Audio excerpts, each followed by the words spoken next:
There is a drug you use more than 300 times a day. This drug isn't stored in pills, syringes, or bottles. Its format is a glowing screen. And the worst part is, you barely even notice your own addiction because this stimulus perfectly disguises itself as work, entertainment, and social connection. Have you ever had the feeling of finishing an entire day and remembering almost nothing of what you did? Or have you ever picked up your phone to check a quick reply, and before you knew it, lost 40 minutes scrolling down the screen? This has a name, and the real explanation lies in the neurobiology of your reward system, going far beyond a simple lack of willpower to stop using social media. Contrary to what common sense suggests, dopamine works as the brain's reward prediction system. The big secret here is that it fires much stronger in anticipation of something good than at the exact moment that good thing actually happens. This is precisely why checking notifications is more addictive than reading the message itself. The pursuit always beats the reward. The problem is that when this system is bombarded by fast, unpredictable, and effortless stimuli, it begins to defend itself. Your brain simply reduces the number of receptors that capture dopamine. This process is called desensitization. In practice, the simple things in life, a conversation, reading a book, or watching a sunset, stop generating any emotional response. It's not that you miss something specific. You miss feeling. Today, I'm going to tell you the story of Daniel Ashworth, a man who worked surrounded by screens, lived immersed in stimuli, and yet felt increasingly empty. And I will show you how 5 concepts of a centuries-old Japanese philosophy, Kanso, Denshari, Mono-no-aware, Shokunin, and Fugaku, explain in practice what modern neuroscience took centuries to prove in the lab about attention and excess. Before we begin, an important warning. This video is not about one of those 24-hour digital detox challenges. A one-day dopamine detox does not reset your brain. That is just marketing disguised as science. The path you're about to see here is quieter, deeper, and drives real change. Before we continue, subscribe to the channel, leave a like, and comment down below. How many times a day do you think you unlock your phone without realizing it? This video was born precisely from the messages I receive from people tired of this mental exhaustion that seems to have no apparent cause. If you feel this way too, stay with me because you're about to discover why this happens and how to overcome it. Daniel Ashworth was 29 years old and worked as a video editor. He worked isolated at home, surrounded by 3 monitors, state-of-the-art headphones, and a surgically planned desk. He was talented at what he did, but there was an invisible barrier that no portfolio showed. Daniel could no longer stay focused on a single task for 10 consecutive minutes. He would edit a cut, and while waiting for the file to render, he would open social media. He'd spend 30 seconds there and go back to editing. He'd progress a bit more and open another tab. He checked messages that hadn't even arrived. Immediately after, he would look at his banking app just to check a balance he already knew by heart. On a Tuesday, he had a crucial meeting. Marina, a producer at a major documentary company, was evaluating whether to hire him for a large-scale project. Over Zoom, she asked a direct question about his portfolio. An awkward silence followed. Daniel had automatically minimized the call seconds earlier to look at a notification. When he returned to the screen, he had lost the context of the conversation. "Sorry, could you repeat that?" he said, trying to hide his discomfort. Marina repeated it, remaining polite, but Daniel noticed her look. That specific kind of expression from someone who notices when the other person is simply not present. The meeting ended with the classic, "We'll evaluate and get back to you." The code every freelancer knows means no. That night, Daniel tried to watch a movie he had been wanting to see for days. 20 minutes in, he already had his phone in his hand. The movie paused in zero memory of the last scene. Annoyed, he locked his phone and opened his screen time report. 11 hours and 40 minutes of use. 312 unlocks on that day alone. He stared at that number for a long time. The data wasn't surprising, but it gave a real measurable weight to that feeling of emptiness he carried in his chest. If you identify with Daniel's routine, the first step today is simple. Open your phone settings and face your screen time report. Don't do this to blame yourself or to delete your apps immediately. Do it to face reality. After all, it is impossible to transform what we refuse to measure. Marina replied to Daniel's email shortly after, perhaps on the recommendation of a mutual friend or perhaps to give him a second chance after the disastrous meeting. The project was a documentary called Clay and Silence about a traditional ceramicist named Sosuke Fujimori who lived in the mountains of Nagano. The raw footage contained 72 hours of film. Daniel opened the first file expecting profound boredom, but what he found on screen was a workshop stripped of all excess. Raw wooden walls entirely unadorned, a workbench, a potter's wheel, a clay kiln, no paintings or useless objects. Natural light streamed softly through a single window. Sosuke Fujimori looked to be 70 years old with hands calloused by decades of craft. At one point in the footage, the director asked, "Why is your workshop so empty, Fujimori-san?" The master, without pausing his work with the clay, replied simply, "Every object in a room is a question your mind must answer. What is this? What is it for? Do I need to look? A full room is a room of endless questions. I prefer to work in a place that asks me only one question." Daniel paused the video and looked around. His own desk displayed 3 active monitors, a video game controller, piled up old notes, and a phone vibrating every minute. He counted 7 sources of visual stimuli competing with the edit he needed to deliver. That very night, Daniel cleared his desk. He put the controller in the drawer, threw away the old papers, and kept only his work monitor, his keyboard, and a glass of water. He edited for 40 uninterrupted minutes without touching his phone.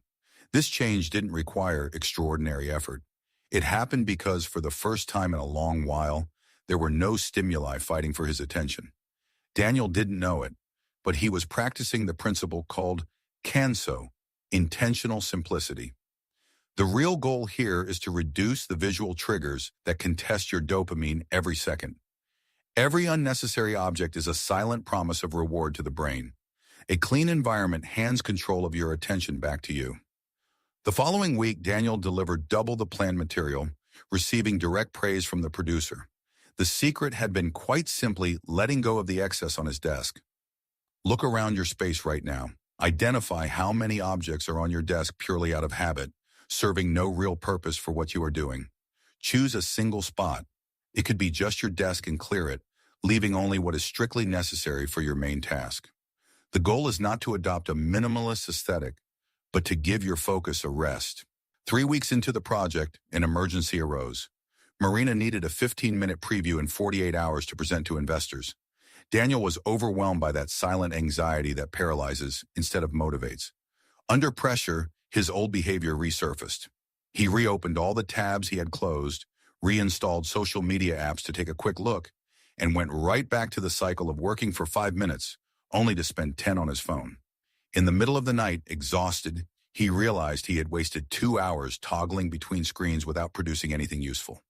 The deadline was closing in, and the work was still late. Overcome by the frustration of failing himself, he sent a message to Marina letting her know he would deliver a few hours late. Her reply was warm. "No problem. Let me know if you need more time. And since you are editing Fujimori-san's footage, watch the part where he talks about his tools again. I think it has a lot to do with what you're going through right now." Daniel searched for the indicated clip. It was the scene where the ceramicist displayed his workbench with only 7 tools, all worn by time.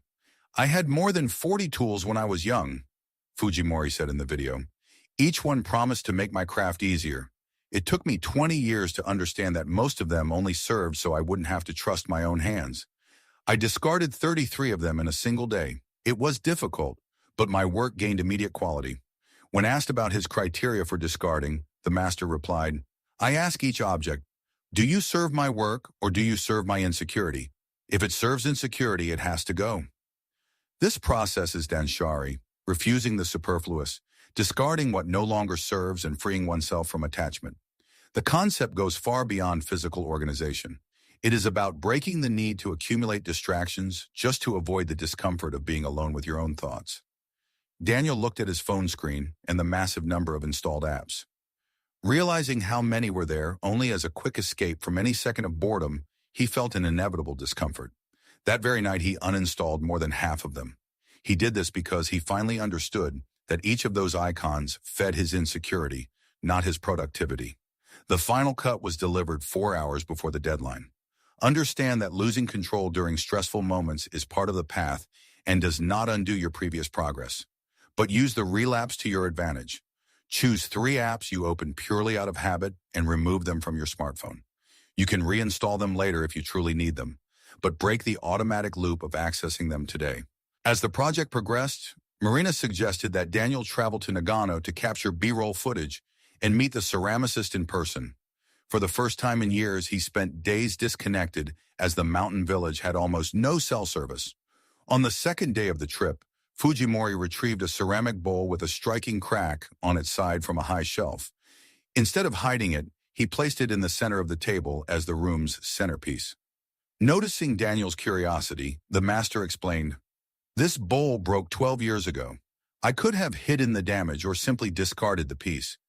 I preferred to keep the mark visible because the crack is the record of this piece's existence in time. This piece carries a story that a perfect object never will. We call this mano no aware, the sensitivity to the impermanence of things, the beauty that resides in the fact that nothing lasts forever." That explanation made Daniel reflect on the modern habit of recording every single instant in photos and videos, always searching for the perfect image to share instead of actually living the experience. He realized how many beautiful moments he had observed only through the lens of a smartphone, worried about capturing the image instead of feeling the moment. As if reading Daniel's mind, Fujimori added, "Recording in itself is not a mistake. The problem arises when we start viewing the present moment merely as raw material for the next post, forgetting to experience it as it is, knowing this moment will never happen again." That afternoon, the two sat in the garden behind the workshop with no phones or cameras nearby. They sat in silence for long minutes, watching only the steam rising from their teacups. At first, Daniel felt an uncomfortable physical restlessness, an almost involuntary urge to reach into his pocket for his device. It was the physical effect of stimulus withdrawal. But he stayed, and gradually, the sound of the wind in the trees and the warmth of the teacup filled his attention in a way that screens used to hijack. For the first time in a long while, Daniel experienced the satisfaction of doing absolutely nothing. Dopamine plays its part in the pursuit, not the possession. When you train your brain to appreciate the present moment instead of chasing the next digital hit, you activate a different neural circuit, a calmer, more lasting, and genuinely satisfying one. Choose one daily activity, coffee time, taking a shower, or your commute home, and do it with absolutely no technology nearby. No music, no podcasts, no photos. Just experience the moment. The initial discomfort is perfectly normal. View this feeling as proof that the exercise is working. On the 4th day of the trip, Daniel was able to observe the ceramicist working on a piece from start to finish. Fujimori sat at the wheel early in the morning. He didn't look at the clock, took no breaks, and didn't utter a word for over 6 consecutive hours. His hands molded the clay with millimetric, impressively precise movements. When he finished, he stretched his body with a peaceful expression, like someone waking up refreshed from a deep rest. Daniel felt admiration mixed with a deep desire to experience that state of mind. He coveted that ability to keep attention locked on a single goal for so many hours, free from the urge to check or refresh screens. "How do you maintain that focus with zero distractions for so long?" Daniel asked. "There is no secret," Fujimori replied. "I simply don't have other stimuli competing for my attention while I am here. This is shokunin, the artisan's total dedication to their craft to the point where the person and the work become one." The master looked at his clay-stained hands and added, "You edit videos, don't you? How often do you spend hours immersed in a cut without looking at anything else around you?" Daniel didn't know what to say. In his recent years of work, the real answer was never. Upon returning home, he decided to run an experiment. He set aside a morning block, left his turned-off phone in another room, and focused entirely on editing the final scene of the documentary. The first hour took effort. The urge to reach for his phone arose from time to time in an almost mechanical way, but he persisted. Gradually, his perception of time shifted. The clock lost its importance, and Daniel slipped into a state of deep focus he hadn't experienced since his youth. When he finally stopped to check the time, 4 hours had passed. The edit was complete with a technical quality far superior to anything he had ever delivered. The state of deep focus generates a stable and prolonged release of dopamine connected to the satisfaction of personal achievement. It is impossible to eliminate the brain's search for satisfaction. The secret is to direct that search toward tasks that demand dedication and deliver real long-term rewards. Once you finish this video, define a task today that requires focus. Set aside a 90-minute block, place your phone in another room, and dedicate yourself exclusively to that task. Avoid opening side tabs or checking emails.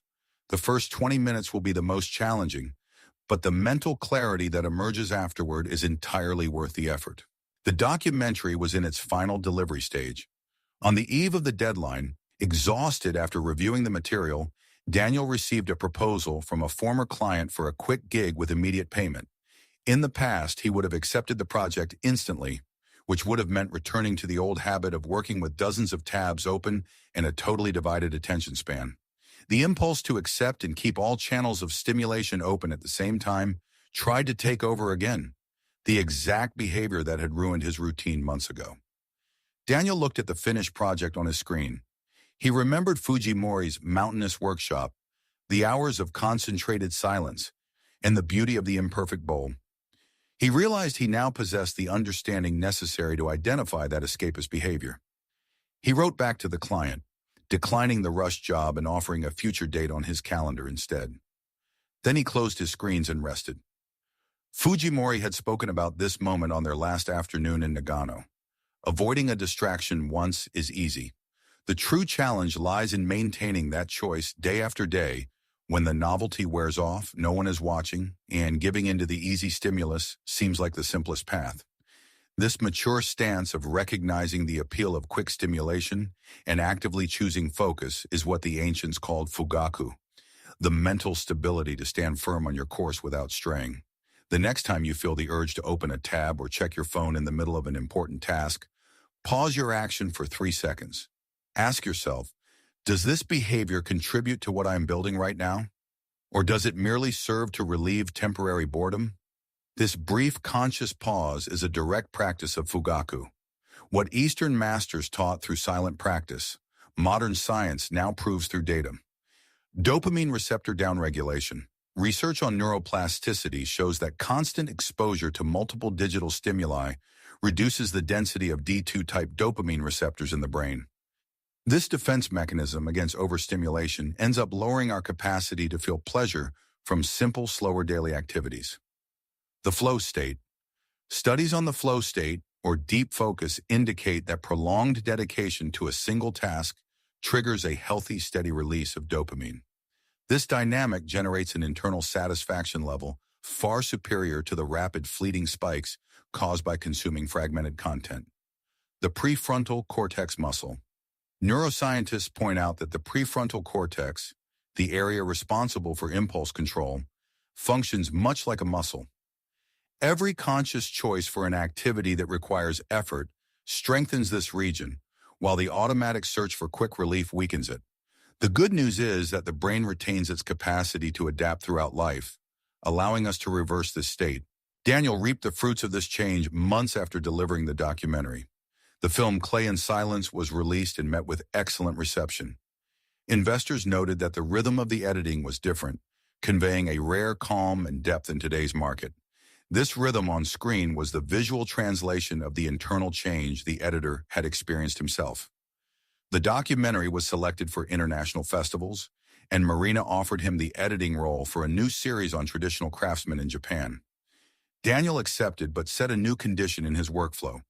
The first hours of his day would be dedicated exclusively to creation, with all electronic devices completely disconnected. This professional boundary not only preserved his mental health, but resulted in the most acclaimed work of his career.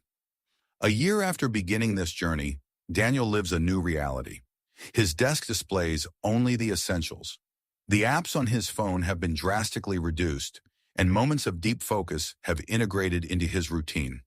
His average screen time dropped to about 3 hours daily, most of it strictly dedicated to work. Fujimori passed away at 73 in his mountain workshop in Nagano.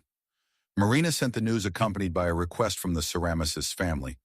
They wanted Daniel to put together a tribute video using unreleased archival footage. During the process, he found an old discarded recording in which Fujimori looked at the camera and said, "Many believe I chose silence in search of peace. In truth, I lived chasing every novelty until I realized the years had passed, and I kept clear memories of almost nothing. That was when I decided to change.